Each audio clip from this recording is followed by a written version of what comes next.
Damos la bienvenida al economista Marco Flores. Él es miembro del Foro de Economía y ha venido trabajando, elucubrando sobre una propuesta a la focalización del precio de los combustibles. Nuestro invitado considera que el verdadero problema de los ecuatorianos no está precisamente en el precio de los combustibles importados, sino en los temas de pobreza y exclusión que están vigentes en el país, que el subsidio debe llegar a aproximadamente 7 millones de personas, 7 millones de ecuatorianos que sufren pobreza multidimensional por ingresos y se encuentran en una situación crítica o extrema.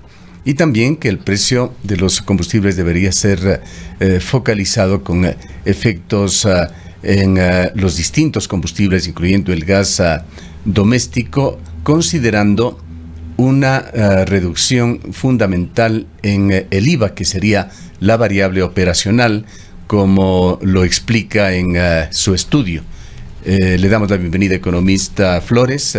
Usted, de la mejor manera, puede explicar a nuestros oyentes cuál es su propuesta, cómo solucionar, cómo desanudar este problema que está llevando a pensar a los ecuatorianos que podría no resolverse en el plazo de los 90 días y podríamos nuevamente tener graves problemas por estas discrepancias en el país. Bienvenido. Buenos días. Un saludo cordial para usted y para toda la audiencia que nos mira y nos escucha. Bueno, primero, yo no le llamo a esto subsidio realmente a los combustibles, sino al precio de los combustibles. Son dos cosas diferentes. En este momento no estamos discutiendo si es que hay o no hay subsidio. Yo personalmente pienso que ahora mismo no hay subsidio, si es que se calcula como se debe calcular. Pero el gobierno calcula, o incluye más bien dicho, ciertas variables que a nuestro juicio no debería incluir, pero eso es lo que hace el gobierno y llega a la conclusión.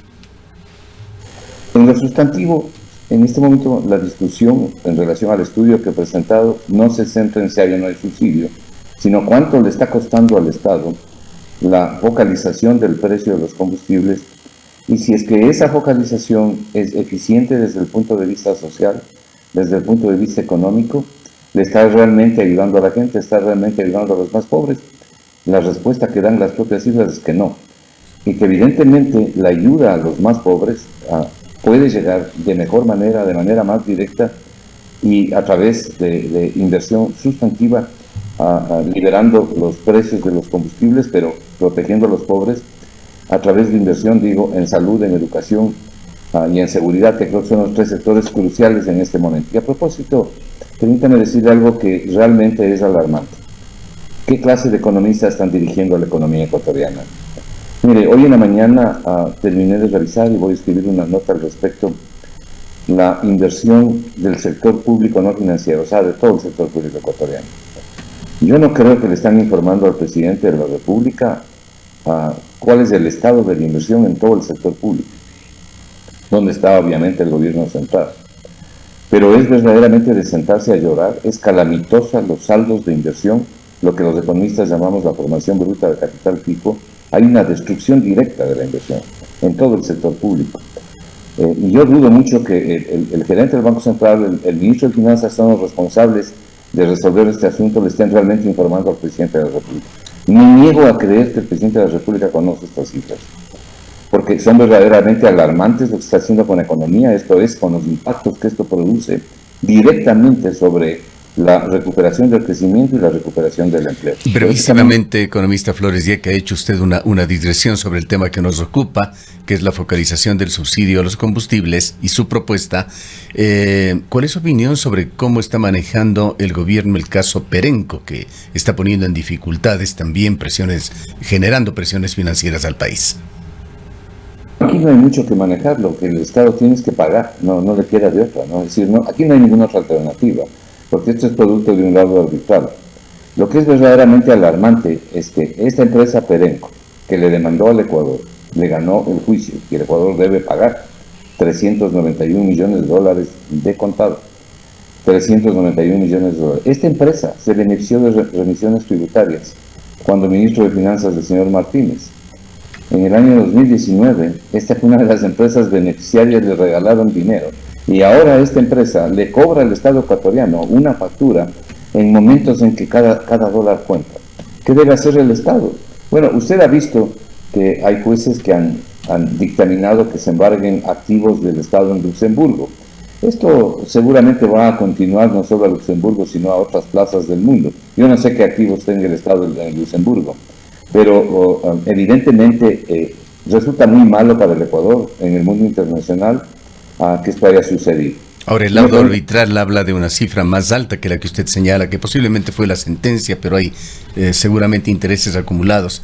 435 millones de dólares es lo que se exige.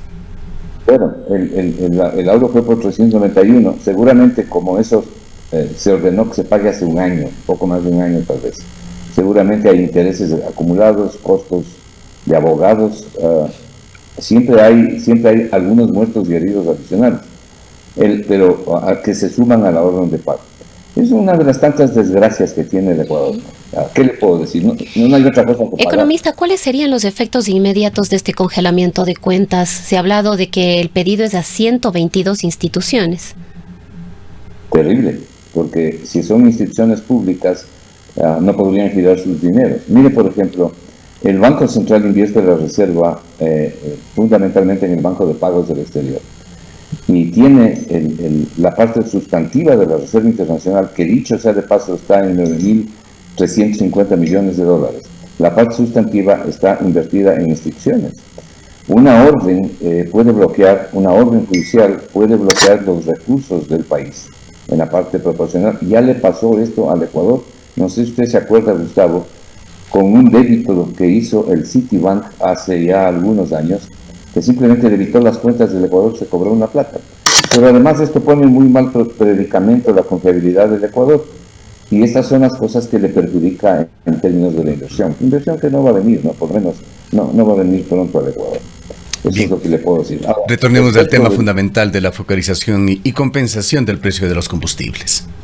Mire, este es un tema que yo no creo que lo puedan resolver las mesas de diálogo, y no por falta de voluntad, sino porque no tienen las herramientas para poderlo resolver.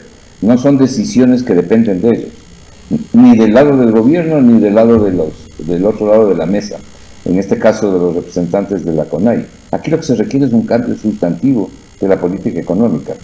Esto de los combustibles se viene discutiendo desde hace más de 40 años, Gustavo. Ahora, la base de la propuesta que yo he realizado, en primer lugar, parte de una protección, primero de la liberalización del precio de los combustibles, que no necesariamente tiene que ser hecho de la noche a la mañana, puede ser hecho por etapas.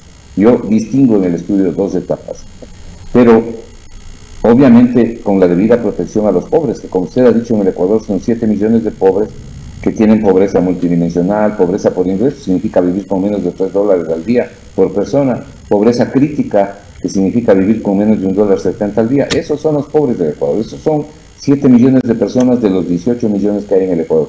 A ellos hay que proteger. Hay que proteger también a la clase media, porque la clase media en el último quintil, o más bien dicho, en el quintil de abajo de la pirámide, no le está sobrando el dinero, ¿verdad? La clase media también está siendo golpeada. Hay que proteger a los jubilados, a la gente de ingresos bajos y fijos. Entonces, ¿qué propongo yo?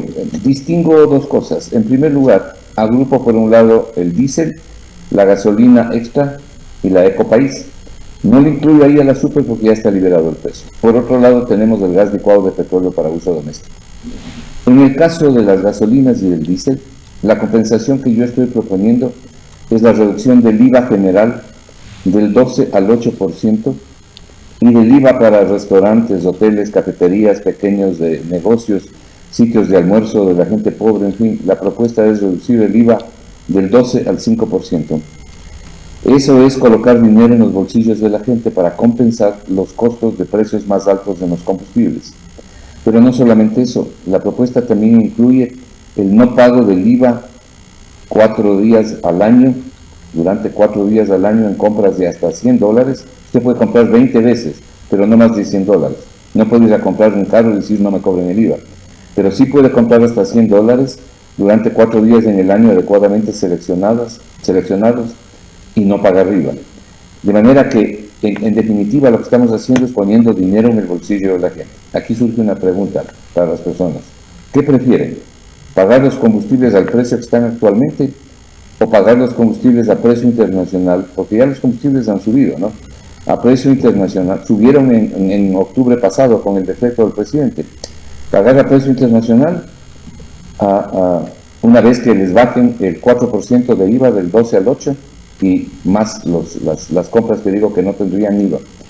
La gente tendría que escoger esto, ¿verdad? Yo creo que mucho más le conviene a la gente la reducción del IVA. Ahora bien, esta es una protección amplia para todos los sectores del Ecuador. Mire, el IVA, ¿por qué el IVA? El IVA es un impuesto absolutamente regresivo, más regresivo de los impuestos. ¿Qué es regresivo? Quiere decir que paga más el que menos tiene. Porque como el IVA sale, el pago IVA sale del ingreso de las personas que tienen menos ingresos tienen que sacrificar más de su ingreso para pagar el IVA. Por eso es regresivo. Cuando usted sube el IVA, está afectando mucho más a la gente pobre, a la gente de menos recursos, a la gente de ingresos bajos y picos. Consecuentemente, cuando baja el IVA, les está favoreciendo proporcionalmente mucho más a los pobres. El 4% cubre a esta población. Pero el caso del gas es un caso diferente, el gas licuado de petróleo. ¿Cuál es la propuesta? Le estoy diciendo esto así de la manera más rápida porque sé que no tenemos el tiempo para poder analizar. El caso del gas licuado de petróleo, considerando una bombona de 15 kilos, que es lo que se vende en el Ecuador. Bueno, actualmente el precio oficial de esa bombona de 15 kilos está más o menos en $1.70. Mi propuesta es que esa bombona pase a costar $6, pero no para los pobres. Ahora, ¿cómo identifica usted los pobres? A través de la factura eléctrica, de consumo eléctrico. Entonces, aquí hago yo una propuesta para las provincias de la Sierra. La propuesta es incluir en la factura eléctrica un cupón o un anexo, como se lo quiera poner, un cupón desprendible de seguridad o un anexo, que sirva para compensar el incremento del precio del gas a los pobres. En el caso de la Sierra, para quienes consumen energía de 0 a 110 kilovatios hora al mes. Y en el caso de las provincias de la costa, del oriente y de la región insular, se sube un poco más el consumo y el cupón se daría a las personas que consumen de 0 hasta 130 kilovatios hora al mes. Este consumo cubre a todos los pobres del Ecuador. Está basado fundamentalmente en lo que se llama el subsidio de la dignidad actualmente en el Ecuador. Ahora bien, ¿por qué digo yo de 0 a 110 en el caso de la Sierra y de 0 a 130 en el caso del resto de provincias? Porque pueden haber personas que no tienen medidor de luz, por lo tanto no tienen factura. Entonces, ¿usted cómo les envía el cupón desprendible? Pero además, puede haber personas que tampoco tengan luz. No solo que no tengan medidor, sino que no tengan luz, pero que tienen que comprar el gas. ¿Cómo les protege a ellos? A esas personas hay que devolverles el dinero a través del bono de desarrollo humano, donde está registrada toda la información y cubre aproximadamente a 1.540.000 personas. Esta forma, a través de la facturación eléctrica, que es una buena forma porque tampoco es que hay demasiadas formas para poderlo hacer. Esta forma, a través de la facturación eléctrica, cubre a todos los pobres del Ecuador, porque estamos hablando del consumo eléctrico que tienen los pobres. La próxima vez, yo le invito a la ciudadanía que mire cuál es su consumo eléctrico. De la gente de clase media para arriba, es más de 130 kilovatios hora. Pero los pobres consumen bajo 130 kilovatios hora. Entonces les estamos devolviendo. Supongamos que actualmente el gas estuviera en $2 y la propuesta es pagar $6. El cupón vale $4. Si la gente va a comprar el gas, sigue pagando los $2 y entrega el cupón. Pero el resto de ciudadanos, que podemos pagar un poco más, vamos a pagar $6 por el gas. Ahora, ¿qué va a hacer el Estado con esta plata? Porque una de las cosas importantes a considerar en este Estado... Ahora, economista, quizás antes de entrar en ese tema de qué es lo que haría el Estado ecuatoriano con esos recursos, vemos que estos recursos del subsidio a los combustibles definitivamente luego que se liberaron los precios, por ejemplo, no han ido a donde deberían ir efectivamente, y es lo que nos dicen siempre, ¿no? Como pagar el subsidio a los precios de los combustibles, estuviéramos pagando educación, estuviéramos pagando pagando salud, pero eso en la realidad no se está dando. Sin embargo, nos preguntamos cuán posible es hacer esto en nuestro país, en la coyuntura política del Ecuador y sobre todo en la propuesta económica del gobierno nacional. Usted toma una frase de Nelson Mandela en su propuesta que dice: todo parece imposible hasta que se hace. Quizás en el tema de las gasolinas, del diésel, como que existe una mayor apertura por parte de los ciudadanos, un mayor entendimiento de la necesidad de que se debe avanzar en estos procesos por varias razones, no solamente por los recursos que podrían liberarse para invertir en el área social, sino tiene además temas ambientales, el hecho de desincentivar el uso del vehículo privado, entre una serie de otros aspectos. Pero en el caso del gas, como que es un tema todavía muy sensible en el país, que difícilmente los gobiernos han logrado avanzar. Bueno, usted me leyó la mente, es lo siguiente que iba a decir respecto de dónde tiene que ir la plata, ¿no? Pero esta es una propuesta que cubre un campo bien amplio, como para poder explicar en un programa de 20 minutos, pero trato de hacerlo lo mejor posible y abarcar lo que más puedo. ¿A dónde tiene que ir la plata? La plata que recauda el Estado solamente puede ir a los sectores sociales. Esto es a la educación, a la salud, a la seguridad, fundamentalmente a estos tres sectores. Y para eso tiene que haber una normativa. La Asamblea tiene que dejar las vacaciones y regresar a ver lo que le está pasando al Ecuador y dejar de mirar para otro lado. Entonces tiene que haber una normativa que le exija al gobierno que la recaudación de estos recursos, en definitiva, lo que el gobierno recaude y le beneficie, tiene que ir hacia esos sectores. Digamos, debe quedar sentado en una norma jurídica de que ningún gobierno puede utilizar esos recursos en nada que no sea el área social. Claro, se puede establecer otra vez un fideicomiso, eso no es ningún problema. Lo importante es establecer la normativa y saber que el gobierno, por ejemplo, el dinero que va a recibir por el incremento del gas, o que recibiría por el incremento del gas, y el incremento de los otros combustibles, la parte neta, ¿no? Porque más o menos esto le cuesta al gobierno, está explicado en el estudio, están las cifras, lo pueden descolgar de mi página web, de mi Twitter, está colgado el estudio. Más o menos esto le cuesta al Estado, le viene costando actualmente unos 2.400 millones de dólares. Lo que al Estado, la propuesta, no le va a costar un centavo. ¿Por qué? Porque lo que estamos haciendo es utilizar los recursos que ya está gastando el Estado de otra forma. ¿Para qué?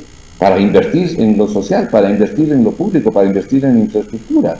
Y para que quienes tienen más posibilidades en el Ecuador tengan que pagar otro tipo de precios, pero no los pobres. Una pregunta, economista Flores, y esto derivado de varios subsidios que se han dado en Ecuador, que evidentemente terminan siendo injustos, por lo general favorecen más a la gente con más dinero, tema de educación pública, por ejemplo, el tema de los propios combustibles. ¿Existe en Ecuador información suficiente, adecuada, confiable, para discriminar correctamente a la población ecuatoriana, para definir quiénes son esos 7 millones de personas que sufren pobreza multidimensional por bajos ingresos, las familias de clase media con ingresos reducidos, los jubilados, los desempleados, y que no se confunda la información para que finalmente esos subsidios no vayan a quien no debe?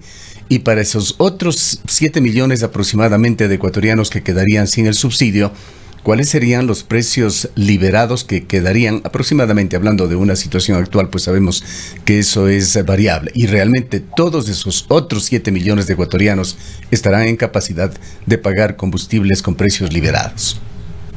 A ver, primero los 7 millones de pobres es una cifra que publica el INEC, una estadística del INEC. Sí, me refiero a identificar quiénes lo integran, porque una es una macro cifra, otra es ya el dato individual. Por eso dije primero. Ahora, ¿cómo identificar, en este caso a los pobres? Hay ciertos indicadores que revelan el nivel de pobreza. Uno es el consumo de energía eléctrica. Así es en todo el mundo. Y en economía, la factura de consumo eléctrico es una de las cosas más usadas para identificar el nivel de pobreza. Economista, los beneficiarios del bono pasarían por ahí también. También ha habido dificultades, conocemos, dentro del Estado ecuatoriano para identificar quiénes mismos deben recibir o no estos distintos bonos que se entregan a través del MIES.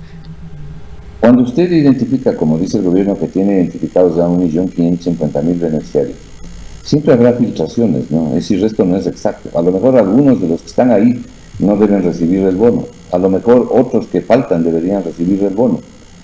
Pero lo perfecto es enemigo de lo bueno. Yo creo que el bono de desarrollo humano, que en realidad es una caridad que hay en el Ecuador, porque el problema es de política económica y de pobreza, como ya hemos hablado. El bono de desarrollo humano ha identificado lo mejor posible a un sector de los más pobres, que no son de los que yo estoy hablando, sino de los más pobres. Ahora, tenemos que incluirlos a ellos y tenemos que incluir al resto de pobres y a los que están desempleados y subempleados. Eso se hace a través de la reducción del IVA. Claro, la gente lo que tiene que resolver es decir, no, mejor no hagamos nada y quedémonos como estamos. Y esperemos otros 40 años para ver si resolvemos el problema. Lo otro es considerar realmente la focalización de los precios, reduciendo los impactos lo mejor posible para las personas económicamente sensibles, para los pobres. Y por supuesto, para eliminar el contrabando, los mercados negros y las fugas. Porque este proyecto elimina de raíz el contrabando y los mercados negros y las fugas de combustibles. Pero no solo eso, sino que el Ecuador no puede permanecer al margen de lo que está ocurriendo en el mundo. El Ecuador sigue quemando combustibles fósiles.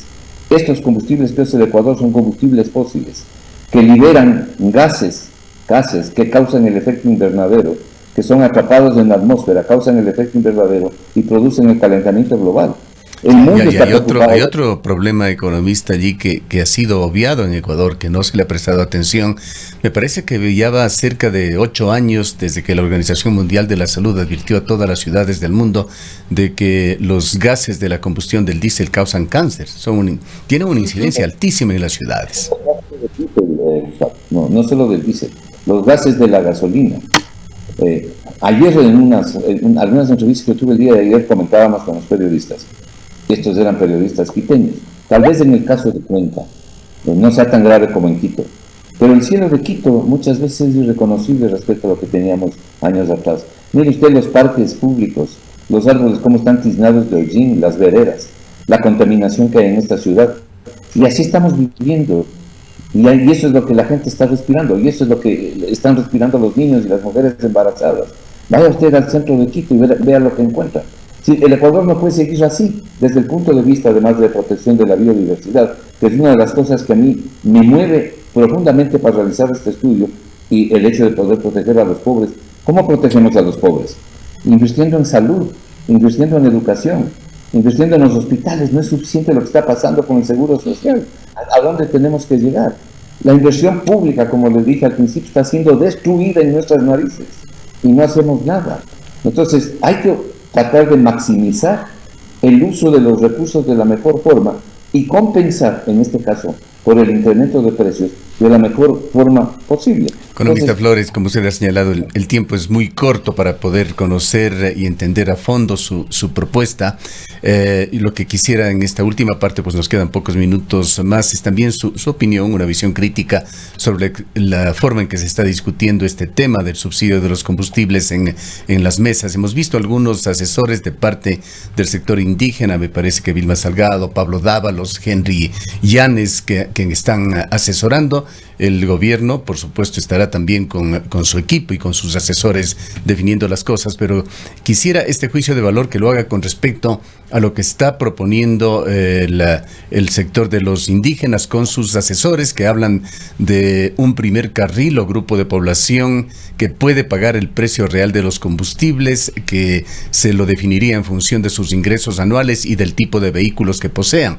Hablan de un segundo carril que sería el transporte público, para que el subsidio al diésel sobre todo se lo mantenga por allí con precio fijo de 1.75 y las gasolinas extra y Ecopaís en 2.40. Y hablan también de un tercer carril que estaría la población vinculada a la producción agrícola, a la zona rural, posiblemente también la actividad pesquera. ¿Cuáles son las debilidades de esta propuesta que presenta el sector indígena? Bueno, primero lo que hay que aclarar es que no estamos viviendo en Suiza, ¿no? Probablemente de la inteligencia artificial que ayuda, ¿no? Yo no digo que no ayude, por supuesto, pero el Ecuador va a lograr identificar estos carriles, los vehículos, a la gente que más dinero tiene, que menos dinero tiene. Va a lograr hacer todo eso el Ecuador. ¿Usted cree que va a hacer? Yo personalmente creo que por buena que sea la propuesta que se realice y respetable que sea, no es fácil de implementar en el Ecuador. Por eso hemos pasado 40 años discutiendo. Entonces, hay que hacer una propuesta también que sea fácil de implementar. Por otro lado, déjenme aclarar una cosa que es importante. En el Ecuador el problema no son los ricos, el problema son los pobres, el problema es la pobreza. Y además el Ecuador no tiene demasiados ricos. Ojalá hubieran más ricos, pero el problema es que tenemos demasiados pobres. Ese sí es el problema. Entonces tenemos que ayudarles a ellos. Aquí se trata de cargarles la mano a los ricos. ¿Sabe lo que va a pasar? Si usted sigue cargándoles la mano con impuestos que perjudican inversión, van a invertir en otro lado. Y hay varios ecuatorianos que están invirtiendo. Además que la industria, el comercio traslada en los precios a todas estas cargas extras que se van recibiendo. Ese es el resultado de una economía como la que vivimos. Pero en ningún país existen pobres porque hay ricos, ¿no? Ni los pobres son causa de los ricos, ni al revés, ni viceversa. Entonces, cuando uno pone impuestos, tiene que ponerlos hasta cierto límite para que no suceda lo que el profesor Laffer decía hace muchos años. Si usted incrementa los impuestos y recauda menos, ¿por qué? Porque la gente termina yéndose a otro lado. ¿Usted quiere ser masacrado con impuestos? ¿Usted quiere estar en un país permanentemente donde le dan palo? No, pues la gente se va. Entonces, hay que tener cuidado con el tema de los impuestos. ¿Esto de qué? Carguemos a los carros de los ricos. Los carros de los ricos ya están pagando 140% de impuestos en el costo del vehículo. Ahora, hay que escoger la forma de focalizar el precio de los combustibles. Las mesas de diálogo y las personas que te dicen, que además la mayoría de ellos son mis amigos, han hecho una propuesta. Yo estoy haciendo una propuesta diferente que apunta hacia lo mismo. La propuesta de la mesa de diálogo básicamente es mantener los precios actuales. Entonces ahí surge el problema, que el uso de los recursos no es el más eficiente. Y no es el más eficiente desde el punto de vista social, porque a los pobres se les puede ayudar de mejor manera. La mejor manera de ayudar a los pobres es a través de la educación, de los servicios básicos, de la salud, de la seguridad. A los niños, por ejemplo, darles desayuno, darles adecuado en la escuela, darles uniforme, unas tablets, crear una red nacional de guarderías asociadas a las escuelas pobres, sobre todo en el campo y también en la ciudad, las escuelas públicas me refiero. Es decir, educación, salud, seguridad, proteger a los jubilados, proteger la seguridad social. Se requiere dinero para eso. Bueno, de aquí puede salir buena parte del dinero. Pero si queremos mantener las cosas como están, entonces el Estado simplemente va a seguir gastando y no va a llegar la plata a donde llegue. Le hago una pregunta en voz alta. Usted no puede pagar un gas de $6, ¿por qué paga $2? Pero en cambio, las personas pobres no están en capacidad de pagar $6. Entonces, nosotros, pagando $6, ayudémosles a ellos. Y lo mismo con los combustibles. Resuelvan qué es lo que quieren hacer. ¿Quieren mantener los precios actuales de los combustibles o prefieren que se les reduzca 4 puntos del IVA, en el supuesto de que el gobierno considera hacer 4 puntos del IVA, pero pagar un precio acorde al mercado? No tiene que hacerlo todo de la noche a la mañana. Mi criterio es que primero el Estado tiene que demostrar que está incrementando la inversión social pública, que se inicie una recuperación de la economía y entonces entrar con la mitad de este programa, ojalá este año, y la otra mitad el siguiente año, por etapas. Pero una vez que el gobierno demuestre que está redimiendo lo que ha destruido, que es la inversión social pública, y ha destruido por esta letal austeridad de un programa, ¿no?, de un programa de austeridad fiscal tan brutal, que donde ha ido ha destruido el empleo, ha destruido el crecimiento y ha incrementado la pobreza. Así estamos desde el año 2017. Es cuestión de ver las cifras. O sea, la sociedad tiene que resolver, la sociedad tiene que tomar su decisión. Este estudio que yo he hecho, no está hecho para el gobierno, está hecho para los ciudadanos ecuatorianos, para que la gente opine.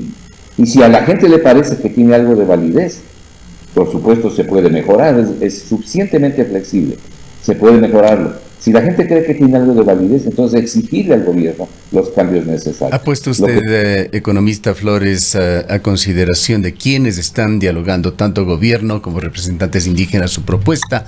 Es la primera parte de la pregunta. Y lo otro, que lamentablemente por el tiempo, pienso que va a ser lo último, así como la Conferencia Episcopal Ecuatoriana colabora con la articulación del diálogo en los distintos sectores, cuidando que este no se desbande en definitiva, debería conformarse de mutuo acuerdo entre el gobierno y los representantes de los sectores sociales, los indígenas particularmente, un equipo multidisciplinario con los mejores académicos y expertos ecuatorianos, ¿o es eso una utopía inalcanzable?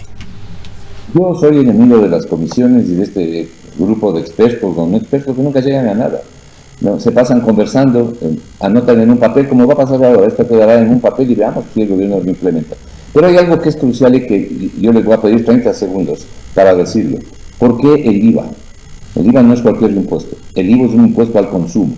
Déjeme decirle, Gustavo, que el 85% del Producto Interno Bruto está explicado por el consumo, es decir, es consumo. De ese 85%, el 70% es consumo de los hogares, de las familias, y el 15% es consumo público. De manera que el IVA es el impuesto al que hay que pegarle para mejorar el consumo. Si usted mejora el consumo con la reducción del impuesto, además hemos calculado la elasticidad, si usted mejora el consumo, entonces aumenta la demanda. Cuando usted aumenta la demanda, ¿qué hacen los productores? Producen más, pues, y contratan personal, mano de obra. Nadie produce más si no tiene a quién vender. Si usted aumenta la capacidad efectiva de demanda, capacidad efectiva que decir demandar, pero tener el dinero para comprar. Pues si no tiene el dinero para comprar, no es efectiva la demanda. Si usted le baja el IVA 4 puntos, pone dinero en el bolsillo de la gente. En el Ecuador, los pobres dedican todos sus ingresos al consumo, no tienen capacidad de ahorro. Hay varios estudios que están señalando eso. Esto quiere decir que si usted impacta sobre el consumo, les está ayudando. ¿Por qué? Porque tienen mayor capacidad de compra. Eso a nivel agregado, a nivel macro, significa ampliar la demanda, subir la demanda, impactar favorablemente en el crecimiento económico y el empleo. Por eso el IVA, que no es cualquier impuesto. Lo otro, básicamente, la gente tiene que resolver. ¿Traería eso algún efecto inflacionario, economista Flores, con ese mayor poder de consumo del país? La inflación es un problema grave a nivel mundial que Ecuador, de alguna manera, y no sé exactamente por qué razones, lo está atenuando. Bueno, lo está atenuando por la dolarización, ¿no? Pero esto tiene un impacto inflacionario, sin duda alguna, el primer año. Pero es un impacto atenuado por la dolarización, justamente.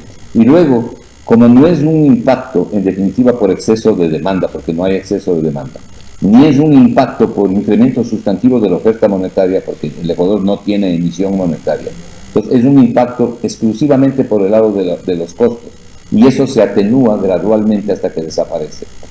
Ahora, ningún tipo de medida económica como las que estamos hablando no tiene efectos indirectos o efectos secundarios. Lo que hay que hacer es minimizar esos efectos secundarios, dando especial protección a la gente que más requiere de la que ya hemos hablado. Pero finalmente, Gustavo, la otra opción es no hacer nada, y como le dije, pasar otros 40 años discutiendo para que tal vez alguna vez lo hagan.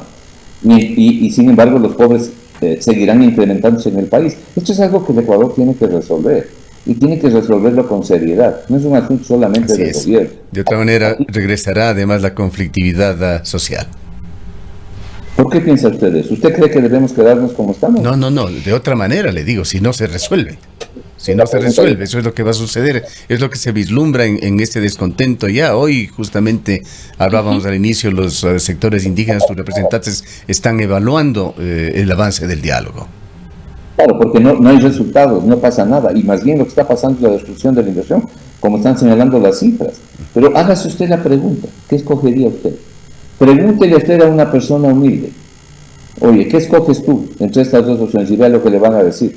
Yo me he dado el trabajo de hacer todas las preguntas a toda la gente que me ha sido posible. Pero finalmente, esto tiene un costo, y cualquier otra alternativa tiene costos. Lo que hay es que ver el costo menor y la efectividad. ¿No le parece que es importante que el Ecuador elimine el contrabando? Que hay personas, expertos que calculan que está llegando a los 900 millones de dólares anuales. Que el Ecuador está botando a la basura, porque el contrabando es en combustibles, el contrabando es en diésel y también en gas.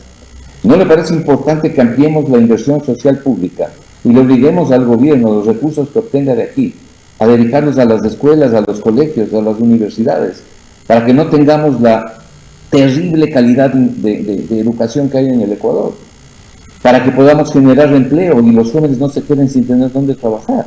Sí, yo creo que es un problema que hay que enfrentarlo, pero obviamente tiene un costo. También hay otro costo, ¿no? El no hacer nada, que es lo que ha hecho el Ecuador 40 años. Gracias, economista Flores. Lamentamos no contar con más tiempo para profundizar estos temas. Queremos agradecerle por su presencia en esta mañana. Muchas gracias. El economista Marco Flores Troncoso es analista económico, fue ministro de Economía